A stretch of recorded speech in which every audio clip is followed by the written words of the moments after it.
सचित्र आपने कल की कथा में श्रवण किया। जन्मेजय पूछते हैं व्यास जी महाराज कृपा करके मुझे ये बताइए, क्या राम जी जैसा कोई और भी राजा हुआ है? व्यास जी कहते हैं बिल्कुल हुआ। बोले कौन? जन्मेजय से कहते हैं व्यास जी की जन्मेजय सूर्यवंश में एक महान प्रतापी राजा हुए जिनका नाम था शत्रुघ्न। ये वो शत्रुघ्न नहीं है जो राम जी के भाई थे, ये कोई और शत्रुघ्न है। शत्रुघ्न हुए हैं बड़े प्रतापी राजा, और हे जन्मेजय मां के परम भक्त भी थे, धर्म का आचरण करते थे, महामाया के भक्त थे।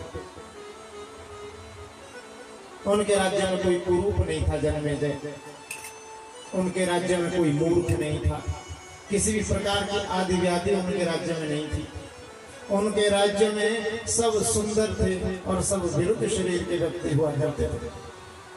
जन्मेजय ने पूछा व्यास ऐसा कैसे हो सकता है कि सब सुंदर हो, सब विरुद्ध शरीर हो, सब धनवान हो, सब रूपवान हो, सब गुणवान हो, सब बलवान हो, ऐसा कैसे हो सकता है? व्यास जी कहते हैं कि जन्मेजय राजन जहाँ धर्म होता है वहाँ ये सब कुछ हुआ करता है, और जहाँ पर धर्म नहीं होता वहाँ पर कुछ भी नहीं होता। और बड़ी प्यारी सुंदर बात है, ये तो धर्मस्ततो जय। यहाँ पर धर्म का उपदेश दिया व्यास ने, बड़ा प्यारा, बड़ी सुंदर बात की कि हे जन्मेजय सुख का मूल है धर्म। हरी बात समझ, सुख का मूल है धर्म।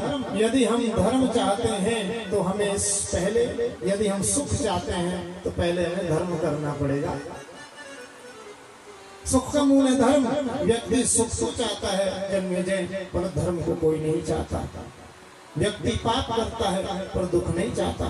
धर्म से सुख प्राप्त होगा, ये वेदों की घोषणा है, शास्त्रों ने, वेदों ने गाया है।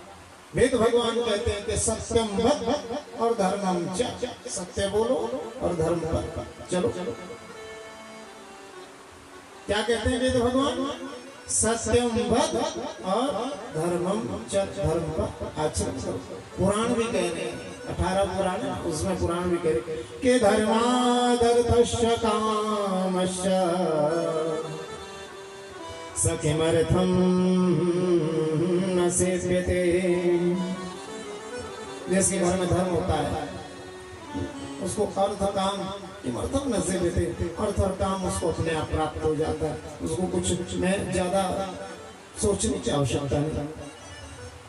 और देखा जाए तो इस धर्म के 4 चरण हैं, सत्य, दया, दान और तप। जन्मेजय आज व्यक्ति धर्म तो करता है बंधुओं, अधर्म भी बहुत साथ साथ में करता है। धर्म को तो चिमटे से छूने का भी प्रयास नहीं करता और अपने जीवन में सुख चाहता है। बिना कुछ किए, बिना धर्म का आचरण किए सुख चाहता है अपने जीवन में। गोस्वामी तुलसीदास ने बड़ा सुंदर व्यंग्य कर दिया रामायण में कि सुख चाहि मूढ़। हमको कहा जीवन में सुख चाहि मूढ़। मूढ़ व्यक्ति सुख चाहता है, सुख चाहे ही मूढ़ न धर्म रहता। सुख तो चाहता लेकिन धर्म को नहीं चाहता। मति थोड़ी कठोरी न कोमलता, थोड़ी सी मति होगी है बिल्कुल, और कठोर स्वभाव वाला हृदय, कोमलता का तो कहीं नाम भी नहीं।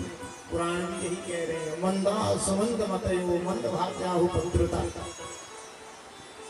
भाग्य भी मंद, सब कुछ मंद हो गया।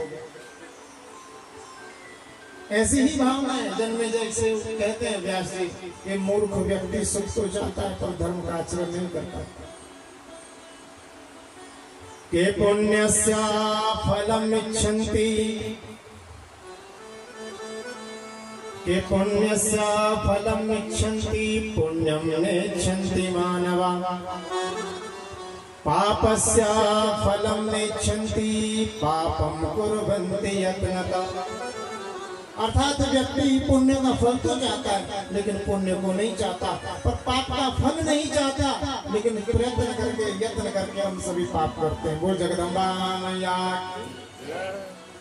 हमारे चाहने से हमें सुख नहीं मिलेगा। सुख का मूल है बंधुओं धर्म। यदि धर्म करेंगे तो बिना चाहे सुख मिलेगा। हम लोग धर्म का त्याग करेंगे, लाख प्रयत्न कर ले, हमें सुख प्राप्त होने का नहीं। याद रखना, हमारे जीवन में, हमारे शरीर में सुंदरता है, बड़ी कृपा है मां की। याद रखना, किसी अच्छे धर्म का ये फल है जो आपको सुंदरता मिली। हमारे जीवन में, हमारे शरीर में स्वास्थ्य है, स्वस्थ में कोई रोग नहीं लगा, समझ लेना किसी अच्छे धर्म का फल है। हमारे घर में सुख है, शांति है, संपत्ति है, समझ लेना किसी अच्छे धर्म का फल है। किसी अच्छे धर्म का फल है कि पिछले कर्मों को भोग रहे हो आज आप।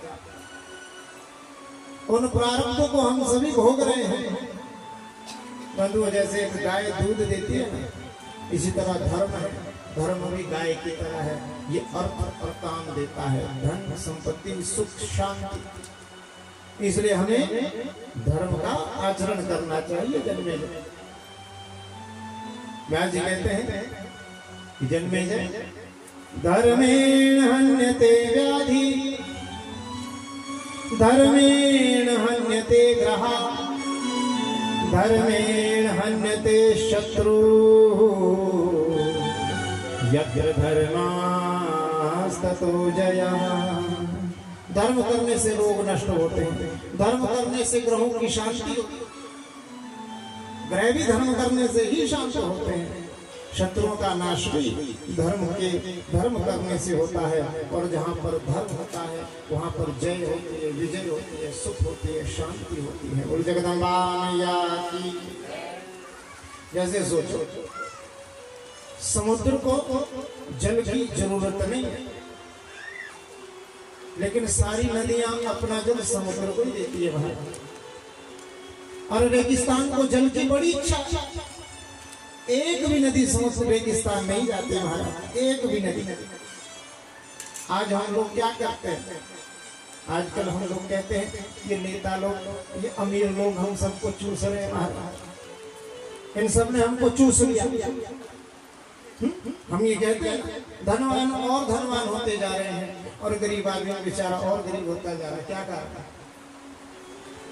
क्या कारण? सवाल ये है कि धनवान को धन मिल क्यों रहा है? हम भी तो चाहते हैं, परिश्रम करते हैं, हमें क्यों नहीं मिलता? बंधुओं, हम ये तो कह सकते हैं कि फलाना व्यक्ति, ये फलाना नेता, ये धनवान लोग गरीबों को लूट रहे हैं। लेकिन बंधुओं, जो हमें कुरूपता मिली है, जो हमें बुद्धिहीनता मिली है, जो हमें आलस्य मिला है, वो आलस्य भी क्या अमीर लोगों ने हमको दिया है? क्या वो भी आलस्य हमको नेताओं ने दिया?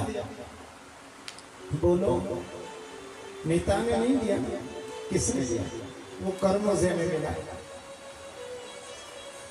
हम देखने में कुरूप हैं, हमारे में सुंदरता नहीं है, हमें बुद्धिहीनता मिली है। वो धनवानों ने हमको नहीं दिया, वो हमको किसने दिया? वो सब हमें अपने कर्मों से प्राप्त हुआ है। जैसे बुद्धि की कमजोरी, कुरूपता हमें कर्मों से मिली है, उसी तरह गरीबी भी हमें कर्मों से ही मिलती है। बंधुओं, किसी व्यक्ति विशेष को उसका दोष नहीं देना चाहिए। बोलो जगदम्बा मैया।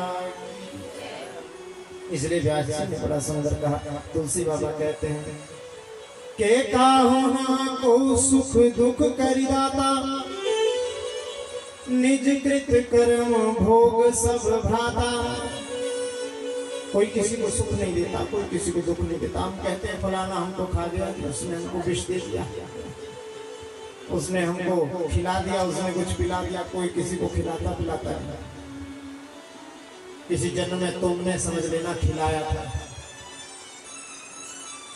वो कर्म यहाँ आके पूरा हो गया, उसके बारे में उल्टा सीधा सोचोगे, फिर से वही चक्करों में पड़ोगे, अगली बार तुम और खिलाओगे। ये हमारे कर्मों का फल हमें मिलता ही रहता है। ये कर्म की चक्र है, जन्मे गए ये कर्म का चक्र है, कर्म किसी को नहीं छोड़ता। के तुलसी यातन खेत है और मनसा भयो किसान, पाप पुण्य दो बीज हैं, बवे सोलो ने निदान। तुलसी आतन के तुलसी बाबा कहते हैं कि ये जो तन है ना हमारा शरीर, ये एक खेत की तरह है। तुलसी यातन खेत है, मनसा भयो किसान। मन हमारा किसान है। इस मन को अच्छे कर्मों में लगाएंगे तो अच्छे पुण्य का फल भोगने को मिलेगा। इस मन को यदि वो कर्मों में लगाएंगे तो जीवन में दुख के सिवा कुछ मिलने वाला नहीं। जगदम्बा मैया की। इसलिए कहते हैं बंधुओं, हमारे द्वारा किए हुए कर्म ही हे जन्मेजय हमारे सुख और दुख के हेतु होते हैं। और हे जन्मेजय सत्कर्म को ही धर्म कहते हैं। हमने जब सत्कर्म को छोड़ दिया बंधुओं, धर्म से हम विहीन होते जा रहे हैं। हमारे घर में दुखों ने डेरा जमा लिया। हम कभी काल को, कभी कर्म को, कभी ईश्वर को मिथ्या दोष लगाते। काल ही, कर्म ही, ईश्वर ही मिथ्या दोष लगाते। कभी हम काल को दोष देते हैं कि समय ऐसा है कि महाराज, कभी ईश्वर ही, कभी हम ईश्वर से कहते हैं भगवान हमने तेरा क्या बिगाड़ा था, तूने हमारे साथ ऐसा क्यों किया, ऐसा क्या हुआ। इसलिए बंधु हम कहते हैं व्यासपीठ से कि हम लोग जो ये ईश्वर पर आरोप लगाते हैं, काल पर आरोप लगाते हैं, ये हमारा आरोप मिथ्या होता है। इसका कोई औचित्य नहीं। हम लोग अपने जीवन में सुख भोगते हैं अपने कर्मों से, हम अपने जीवन में दुख भोगते हैं अपने कर्मों से। बोल जगदम्बा मैया की। कीकर का पेड़ देखा है? कीकर गर्म इलाकों में होगा, उसका जो बीज होता है ना, बीज ऐसा होता है सुंदर चिकना चिकना सफेद, जैसे पैरासीटामोल होती है। उंगलियां फिराओ उसके ऊपर चिकना चिकना, बड़ा सुंदर लगता है। आहा, इतना प्यारा, हाथ में ऐसे ऐसे घुमाते घुमाते आनंद आ जाता है। अब उसको कीकर के बीज को जमीन में बो दो, जमीन में बो देंगे तो आपको पता लग जाएगा समय आने पर। तो वो कीकर का वृक्ष बड़ा होता है तो इतने बड़े कांटे लगते हैं। फिर पता लगता है कि कांटे कैसे चुभते हैं। ऐसे बंधु पाप है कीकर का बीज। करने में, देखने में, हाथ फिराने में बड़ा आनंद आता है, लेकिन जब उसका फल हमें मिलता है तो कांटे ही मिलते हैं, कांटे ही मिलेंगे। दुख और दुख और दुख। पाप करने बड़ा मीठा लगता है। रुपया कमाओ, जैसे पैसे महाराज लूटो एक दूसरे को, पैसा धन कमाओ, धनवान बनो। एक सज्जन बहुत धन कमा रहे थे महाराज, बहुत धन, इतना धन कमा दिया, इतना धन कमा दिया कि एक दिन कोई पंडित जी उनके पास चले गए। अब पंडित जी कहने लगे महाराज आपको, आपके घर में तो किसी चीज की कमी नहीं होगी, आपके पास तो धन बहुत है, वैभव, पैसे की कोई कमी नहीं। वो बेचारे रजिस्ट्रार थे जो जमीन की रजिस्ट्री करते हैं। बोलो बोलो, आपके पास तो पैसे की कोई कमी नहीं होगी, आपको बहुत पैसा कमा रहे होंगे महाराज। बेचारे उस रजिस्ट्रार ने अपनी कलम मेज पर रखी, मेज पर रखते ही कहने लगा पंडित जी मुझसे बड़ा दुखिया कोई नहीं इस संसार का। बोले क्यों? इसलिए दुखिया नहीं है महाराज, मेरी पत्नी पागल हो गई है, पागल खाने में वो मेरे बेटे अभी ननिहाल में रहते हैं, मैं अकेला पड़ा रहता हूँ। अपने घर में नौकर ने खाना बना दिया तो खा लिया, नहीं तो घर में अकेला बैठ के खिचड़ी या मैगी बना के खा लेता हूँ महाराज। बोल जगदम्बा मैया की। रजिस्ट्रार थे, जमीन की रजिस्ट्री करते थे। कहने लगे आज मैं समझ गया पंडित जी के मेरे कर्मों का ही फल है जो मुझको मिल रहा है, ये मेरे कर्मों का फल। बेईमानी से पैसा आ सकता है, लेकिन वो धन, वो पैसा हमें चैन से जीने नहीं देगा। ये बात हमने सबने नोट करके रख लेना अपने पास। बेईमानी से जो पैसा आता है वो हमें चैन से जीने, ईमानदारी से कमाया हुआ थोड़ा सा धन भी, थोड़ा सा पैसा भी, थोड़ी सी संपत्ति भी हमारे जीवन में बहुत सारा सुख ला सकती है। हमारे शास्त्रों में देवी भागवत में ऐसा भी प्रसंग मिलता है महाराज कि हमारे समय, हमारे भारत पक्ष में एक समय ऐसा भी आया था जब ना कोई राजा था और ना ही कोई प्रजा थी, ना कोई शासन करने वाला था और ना ही कोई शासक था। जन्मेजय जी ने पूछा ऐसा कैसे हो सकता है, बिना राजा के प्रजा कैसे बैठ सकती है, कैसे चल सकती है। न्याय जी कहते हैं राजन सुरक्षा व्यवस्था चलाने के लिए राजा की आवश्यकता नहीं। वहां पर लिखा है विभाग में के ना वैराग्यो न राजासी न दंडयो न च दंडिका धर्मेणी व प्रजा सर्वे रक्षिष्यन्ति परस्परम। उसमें ना तो कोई ना कोई राजा था, ना कोई प्रजा थी, ना कोई शासक था, ना कोई शासित था। केवल धर्म से ही शासन चलता था। सभी चतुर्वर्ण के लोग अपने अपने धर्म के अनुसार भाव के साथ कार्य करते थे। एक दूसरे के हित के बारे में सोचते थे, एक दूसरे के भलाई के बारे में सोचते थे, आपस में सुरक्षित रहते थे। उनको सेना की भी आवश्यकता नहीं। ये धर्म बहुत ऊंची चीज है महाराज, बहुत ऊंची। हम लोग सोचते हैं कि बस किसी छोटी मोटी चीज को धर्म बहुत ऊंची चीज है महाराज। हमारे हाथों से कोई मच्छर भी ना मरने पाए, ये धर्म। हमारे हाथ हमारे पैरों के नीचे चींटी भी ना खा जाए, ये भी धर्म। धर्म बहुत ऊंची चीज है। धर्म का फल हम धर्म की रक्षा करेंगे तो धर्म हमारी रक्षा करेगा। बड़ा प्यारा व्याख्यान किया है यहाँ पर। देखो सावधान होकर बैठना, प्रेम से सुनना इस बात को, क्योंकि आज के समय में धर्म की शिक्षा देना बहुत आवश्यक है। हमारे युवा भाई बच्चों को जैसे हालात आज के समय में चल रहे, ये उल्टे सीधे काम करते हैं। फिर माता पिता को दुख होता है, कष्ट होता है, कैसे कैसे इनको पाला, फिर बाद में उल्टे सीधे काम करते हैं। बहुत हम सुनते हैं आजकल, कभी कोई मर गया नशा करके, कोई टॉयलेट में पड़ा हुआ मिला, कोई जंगल में मरा हुआ मरा हुआ मिला, कोई झाड़ियों में मरा हुआ मिला। हमारा ये सब जो हम लोग बहुत ज्यादा खुलापन अपने बच्चों को दे देते हैं, बहुत ज्यादा कहते हैं ना उसको खुलापन, आनंद कर बेटा, ऐश कर, ऐसे भी कोई करेंगे नहीं इसके कारण। और दूसरा ये जो हमने अपने बच्चों को धर्म की शिक्षा नहीं, धर्म बहुत ऊंची चीज है। जिस दिन बच्चों के ऊपर हमारे धर्म का अंकुश लग जाएगा, बच्चे को भी बाहर नहीं जाएंगे माता पिता से। एक राजा, धर्म हमारी कैसे रक्षा करता है। एक राजा था, बहुत दयालु बेचारा। एक बार इसके राज्य पर किसी दूसरे राज्य ने युद्ध कर दिया, आक्रमण कर दिया। दोनों आपस में लड़े। बेचारा ये जो शरीफ राजा था, दयालु राजा था, इसकी सेना हार गई इसकी सेना। शत्रु राजा इसके पीछे भागने लगा इसे पकड़ने के लिए। इसके साथ 2-4 मंत्री, एक मंत्री, 2-4 सैनिक भागे भागे आगे जाने लगे। मार्ग में देखते हैं कि बहुत बड़ी गुफा का द्वार है। उस गुफा के द्वार पर एक मकड़ी का जाला लगा है, बहुत बड़ा। मंत्रियों ने कहा महाराज इसमें चलते हैं अंदर, अपनी जान बचाते हैं, इस गुफा में प्रवेश कर जाते हैं। राजा ने कहा नहीं, अपनी जान बचाने के चक्कर में हम इस मकड़ी का जाला क्यों तोड़े।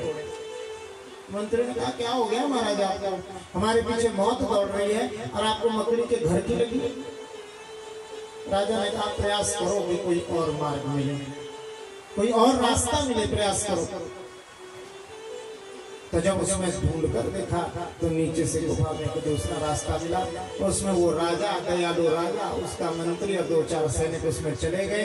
ये शत्रु राजा जैसे वहां पर आया, इसके सैनिकों ने कहा कि अवश्य इस गुफा में गया होगा। शत्रु राजा ने कहा तुम सब पागल हो गए। बोले क्यों? इतना बड़ा जाला इसके ऊपर लगा है, यदि इसमें प्रवेश किया होता तो ये जाला टूट गया होता। बोलो जगदम्बा मैया की। इसमें नहीं क्या है, आगे चलो, आगे चलो। और आगे चलते शत्रु राजा ने कहा कि आगे चलो। राजा ने, उस दयालु राजा ने मकड़ी का जाला बचाया, मकड़ी का घर बचाया, तो उसकी प्राणों की रक्षा हुई। ये धर्म का ही फल सामने आता है। बोलो जगदम्बा मैया की। हम लोग धर्म नहीं समझ पा रहे। मंदिरों में जाते हैं, मत्था टेकते हैं, घर में जाके मुर्गा काटते हैं, बकरा खा रहे हैं, अंडे खा रहे हैं, हमारा शराब पी रहे हैं। हम क्या करते हैं, दिन भर बड़ा कृपा देवी माँ बड़ी बड़ी मत्था टेका, 9 दिन यहाँ और 10वें दिन घर गए, ढोल बोलता, सोलन चले गए कि कहीं से, या तो जंगल चले गए, किसी के निर्जीव की हत्या कर दी, मार दी, महाराज ले आए, उसको काटने लगे, कहाँ से सुख मिलेगा? 4 दिन सुख मिलेगा, 5वें दिन तक हो गए। और आजकल तो मैं कई बार सोचता हूँ, अपने आप को क्षत्रिय कहने वाले, बुरा नहीं मानना मेरी बातों का, अपने आप को ठाकुर और क्षत्रिय कहने वाले, ये तो हमारा धर्म है कि किसी को मार मार, ऐसा नहीं है। किसी निर्जीव को मारकर कब तक सुखी रहोगे? कितने सुखी रहोगे? कितने दिन तक सुखी रहोगे?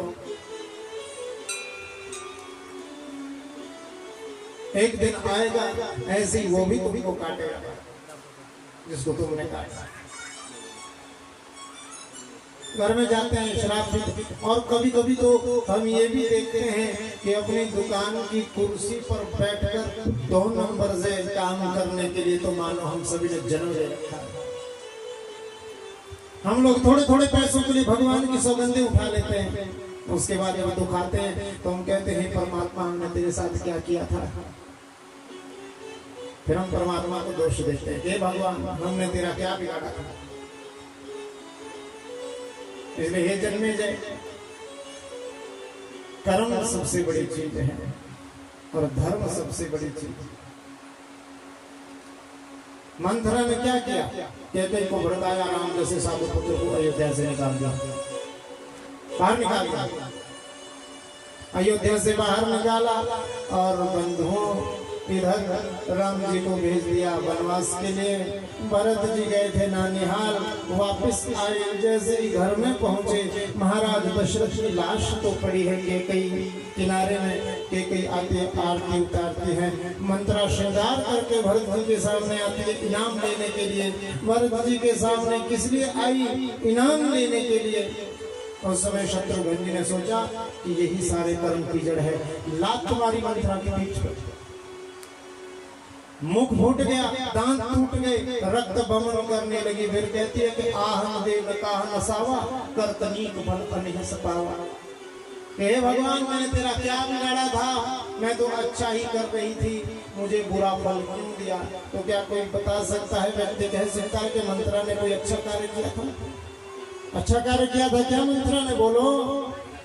और मंत्रा क्या कह रही है कि मैं अच्छा कार्य कर रही हूँ, मैंने जो किया भरत मेरी भलाई के लिए किया और मुझे ये फल मिल रहा है। आज हम सब की स्थिति भी मंत्रा जैसे, हम सब की स्थिति में किसी व्यक्ति विशेष की बात नहीं कर रहा, पूरे समाज की बात कर रहा हूँ। हम सब की मंत्रा जैसी स्थिति है, रात दिन पाप कर रहे हैं, धर्म से कोसों दूर भाग रहे हैं, और जब परिवार में, मन में, घर में अशांति और झगड़े फैलते हैं, फिर हम भगवान को दोष लगाते हैं कि भगवान हमने तेरा क्या बिगाड़ा। बोलो जगदम्बा मैया की। परमात्मा तू हमारे साथ क्या कर रहा है? बंधुओं, यही तो बात है सारी। हे जन्मेजय, यतो धर्मस्ततो जया, यतो कर्मः ततो श्रेयः। जहाँ धर्म है वहाँ विजय है, जहाँ अच्छे कर्म है वहाँ श्रेय की प्राप्ति है। जिस पक्ष में धर्म होता है बंधुओं, यदि हम भजन करते हैं, देखो एक पक्षी को उड़ने के लिए क्या चाहिए? बोलो। पक्षी यदि उड़ना चाहता है तो उसको क्या चाहिए? पंख। कितने? 2 पंख चाहिए उड़ने के लिए। एक पंख काट तो उड़ सकेगा क्या? वैसे ही हम लोगों को भी भाव के साथ इस संसार में व्यक्ति को दौड़ने के लिए 2 पैर चाहिए। इसी तरह ईश्वर को, परमात्मा को, उस जगदम्बा को प्राप्त करना है तो 2 की आवश्यकता है, एक भजन करना और दूसरा धर्म का आचरण करना। और जगदम्बा मैया की। हम लोग भजन करते हैं पर हमारे कर्म नहीं सुधरे तो समझ लेना हमारा भजन भी लग रहा है। धर्म के साथ कर्म बड़ा जुड़ा है। कर्म की बड़ी प्यारी बात है, लिखा है के तारों के तेज में चंद्र छिपे नहीं। किसी ने बड़ा प्यारा कहा के तारों के तेज में चंद्र छिपे नहीं, सूरज छिपे नहीं बादल आयो। और चंचल नार के नैन छिपे नहीं, और प्रीति छिपे नहीं पीठ दिखायो। रण पड़े रजपूत छिपे नहीं, दाता छिपे नहीं मांगत आयो। कवि गंग कहे सुन शाह अकबर, कर्म छिपे नहीं भभूत लगायो। कर्म नहीं छिप सकते, इसलिए कर्म शुद्ध हो हमारा। गुरु नानक देव जी भी कह रहे हैं गुरुबाणी के साथ कि सकल धर्म महाश्रेष्ठ धर्म हरि का नाम जप और निर्मल कर्म। गुरु नानक देव जी कह रहे हैं। गुरु नानक देव जी कहते हैं सकल धर्म महाश्रेष्ठ धर्म। सभी धर्मों में श्रेष्ठ धर्म क्या है? एक तो है हरि का नाम जप करना, भगवान का नाम जप करना, और दूसरा है हमारे कर्म निर्मल हो। जब तक हमारे कर्म निर्मल नहीं होंगे तब तक बात नहीं बनेगी। यदि केवल राम राम जपते रहने से व्यक्ति को सफलता मिल जाती है तब तो बहुत बढ़िया तरीका था। राम राम करते रहो, दुनिया को लूटते रहो, मारते रहो, खाते रहो, राम राम तो हम कर रहे हैं। तुलसी बाबा कहते हैं ऐसा नहीं, स्वभाव कैसा हो के प्रीति राम सो नीति फल, चलई राग रस जीत, तुलसी संतन के मते, यही भजन की रीत। भजन की रीत क्या है? प्रीति राम सो नीति फल। हमारा प्रेम राम से हो, हमारा प्रेम मां से हो, हमारा प्रेम कृष्ण से हो। नीति पथ, और नीति के रास्ते पर हम चले, चले राग रस जीत, तुलसी संतन के मते, और गुरु के जैसी आज्ञा हो, गुरु का जैसा आशीर्वाद हो, उसके अनुसार हम उस रास्ते पे चले। यही तो भजन की रीत है, यही भजन का नियम है। हम अपने जीवन को सुखी बनाना चाहते हैं बंधुओं, तो धर्म का आचरण करना पड़ेगा। मेघनाथ की पत्नी का नाम क्या था? सुलोचना।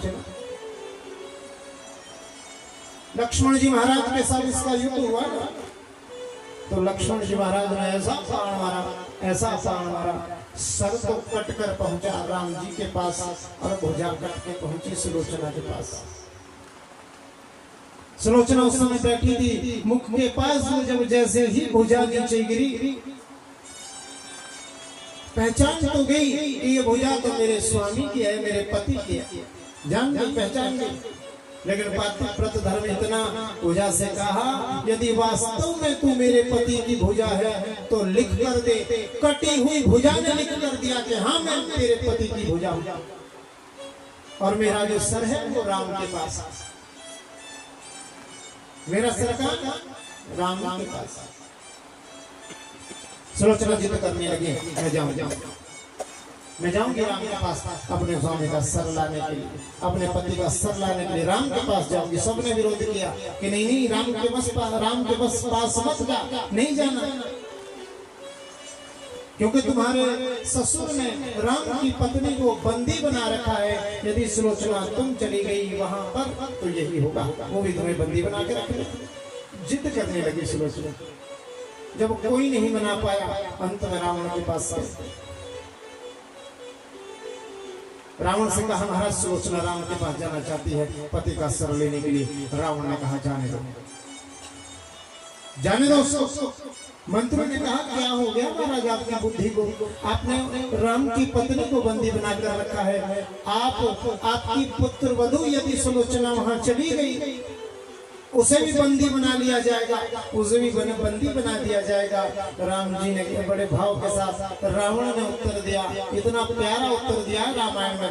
रावण बोलता है मंत्रियों, रावण की बुद्धि बिगड़ जाए, रावण की बुद्धि सुधर जाए तो वो रावण राम तो बन सकता है, लेकिन राम की बुद्धि कभी ऐसी नहीं बिगड़ सकती कि वो रावण बन जाए। जब मैंने सीता को अपनाने के लिए जब मैंने राम का वेश धारण किया, राम का वेश धारण करके जब मैं सीता के पास गया, तो जैसे ही मैंने राम का वेश धारण किया, संसार की सारी औरतें मुझे माताएं, बहनें, बेटियां नजर आने लगी। और जब मैं अपने स्वरूप